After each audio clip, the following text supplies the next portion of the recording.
आजकल देश में लव जिहाद और धर्मांतरण जैसे शब्द आम हो गए हैं। टीवी की डिबेट हो या सोशल मीडिया की गलियारे, हर जगह इसी की चर्चा है। इसी कड़ी में उत्तर प्रदेश के बलिया से समाजवादी पार्टी की सांसद सनातन पांडे का एक बयान तेजी से सुर्खियों में है।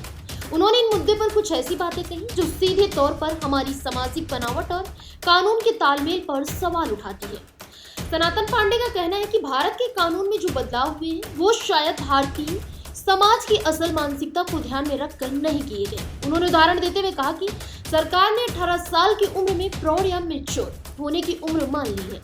कानूनन 18 साल की बेटी आजाद है कि वह किसके साथ जाना चाहती है। सांसद ने सवाल उठाया कि क्या हमारा समाज इस आजादी के लिए वाकई तैयार है। उनके मुताबिक आज भी गाँवों और परिवारों में इस बात को लेकर एक हिचक है जिसे कानून बनाने वालों ने शायद अनदेखा कर दिया। धर्मांतरण के मुद्दे पर बात करते हुए सांसद पांडे ने एक अलग नजरिया पेश किया। उन्होंने कहा कि अक्सर दो लोगों के बीच प्रेम होता है, तभी ऐसी बातें सामने आती हैं। उन्होंने सवाल किया है कि इसे हमेशा हिंदू मुसलमान के चश्मे से क्यों देखा जाता है। क्या उनके बीच प्यार नहीं हो सकता? देखिए भाई, हम आपके सांसद हैं, हम कुछ बोलेंगे तो अच्छी बात को आप चलाएंगे चाहे नहीं चलाएंगे, मेरी कमजोर बात को आप पकड़ लेंगे।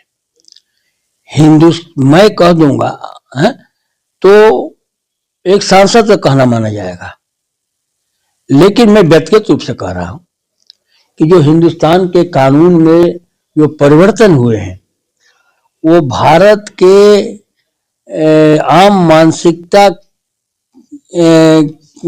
के हिसाब से नहीं हुए। हमको तो इस नाम पर कि हमारे बच्चे 18 वर्ष में जो है प्रौढ़ हो गए, मैच्योर हो गए, वो सेल्फ निर्णय ले सकते हैं। ये भारत ने कानून बना दिया, और कानून नहीं कि सरकार में बना। इस बात पर कि मेरी बेटी 18 वर्ष में मैच्योर हो गई और उसे आजादी आपने दे दिया तो कहीं किसी के साथ जा सकती है, तो उसका जो पटदार का भाई भी हो सकता है, अन्य जात के लोग भी हो सकते हैं। इसकी मान्यता अभी हमारा समाज और भारत के लोग अभी इस पर जो है तैयार नहीं है, लेकिन भारत ने कानून बना दिया।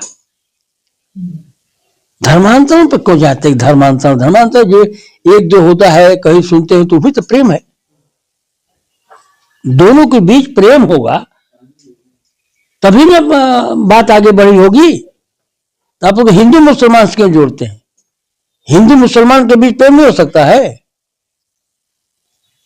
और धर्मांतरण किसी को गला पकड़ के तो हो नहीं रहा है।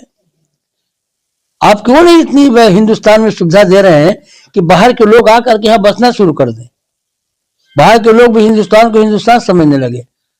आज आपने कैसे राजनीति की नफरत की राजनीति कर दिए कि हिंदुस्तान के लोग, हिंदुस्तान में रहने वाले लोग जिन्होंने जो है आजादी के बाद हिंदुस्तान की सरजमी को पसंद किया, इसके मट्टी को माथे तिलक लगाया,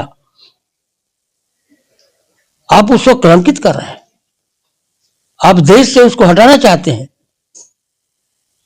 बल प्रयोग करके काम नहीं हो सकता है। यह सद्भाव और प्रेम से इसकी पूर्ति हो सकती है। भारत अनेकताओं में एकता का प्रतीक है। हिंदू, मुस्लिम, सिख, ईसाई सभी जात और धर्म के लोग यहाँ पर रहते हैं। धर्मांतरण के नाम पर सिर्फ ये शोषण कर रहे हैं किसी विशेष समाज का। तो क्या आपको लगता है कि जिस तरीके से नाम बदलकर मुस्लिम युवक जो है हिंदू लड़कियों के साथ शादी करते हैं और फिर बाद में पता चलता है कि वो मुस्लिम है, तो इस तरीके की जो शादियां, तो यार मैं इतिहास तो बहुत इतिहास का छात्र नहीं रहा हूँ, लेकिन हम तो सुना हूँ कि शादियां 300-400 पहले साल भी जो है हुआ था कि हिंदू लड़की जो है किसी मुसलमान साथ से शादी की थी। तो क्या इसको भी उस समय ये मान लिया जाएगा कि राजा के दबाव में ये धर्मांतरण हुआ था? ये तो हिंदुस्तान का इतिहास का है, मैं थोड़ी जानकारी रखता हूँ।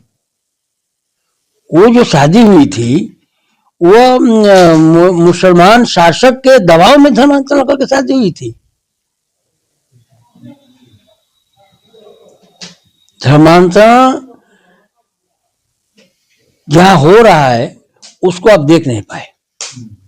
धर्मांतरण को किसी ने देखा आजादी के बाद तो कोई कहने में गुरेज नहीं है कि वो कांग्रेस ने देखने काम किया था। जब हम लोग बच्चे थे तो ईसाई मिशनरियां चला करती थी, गांवों में ईसाई मिशनरियां चलती थी। हमारे यहाँ के दलित समाज के लोगों को, उनको जो सुख सुविधाओं से लैस किया जाता था, उनको पानी की व्यवस्था, उनको पानी दिया जाता था, उनको दवाई दी जाती थी, उनको खाने की जो है सामग्री दी जाती थी, उनको मिल्क के पैकेट दिए जाते थे।